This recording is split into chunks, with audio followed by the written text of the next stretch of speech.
À l'approche des fêtes de fin d'année, les autorités ont décrété de nouvelles mesures restrictives au niveau national, dont la fermeture des restaurants dans les grandes villes du royaume à partir du mercredi 23 décembre. Pour les professionnels de la restauration, c'est la douche froide. Au lendemain de l'entrée en vigueur de ces mesures restrictives, certains continuent à se battre, d'autres en revanche ont décidé de fermer. Pour ce restaurateur du quartier Racine, l'annonce a tout simplement surpris les professionnels du secteur qui comptaient sur les fêtes pour bien finir cette année difficile. On comprend parfaitement ces décisions. Le seul message qu'on veut faire passer, c'est qu'on demande une meilleure communication. On a une fédération qui est dirigée par Si Mohamed Rahal, que je remercie au passage. On aimerait que cette fédération soit concertée avant ce genre de prise de décision. On aimerait faire participer la fédération à ces décisions. On est là aussi pour aider à faire appliquer ces règles et on est là pour les appliquer correctement. Pendant les fêtes de fin d'année, on a une augmentation de 20 à 25% de chiffre d'affaires. Cette période est importante pour nous, il y a forcément plus de flux, mais qui dit plus de flux ne dit pas forcément plus de danger.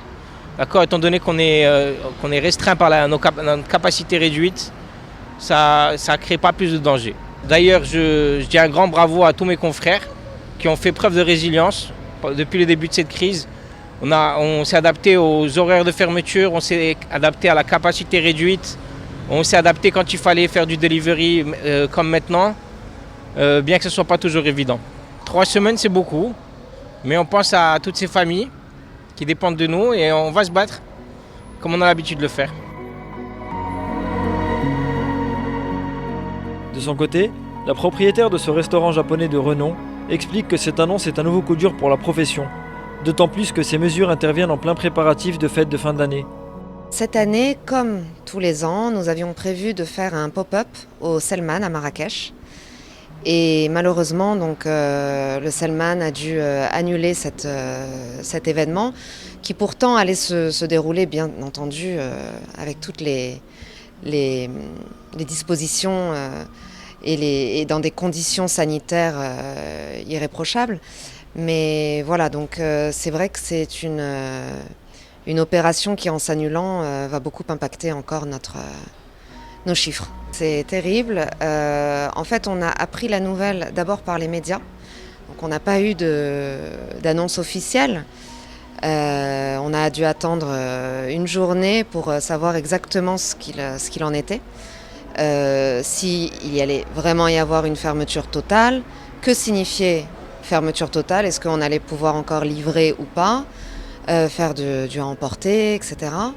Donc c'était à la fois très stressant, très angoissant, vu toute la crise qu'on vient de traverser, et surtout qu'on était en plein dans les préparatifs de nos événements de fin d'année, et c'est vrai que du coup c'était un petit peu le coup fatal.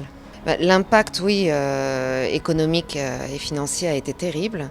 On peut dire que, bon, même si on n'a pas encore tous les chiffres, etc., mais je pense qu'on a eu plus de 40% de pertes entre 2019 et 2020. Décidément, l'année 2020 est à oublier pour les restaurateurs qui, malgré les difficultés, refusent de se laisser abattre et fondent leurs espoirs dans l'année à venir.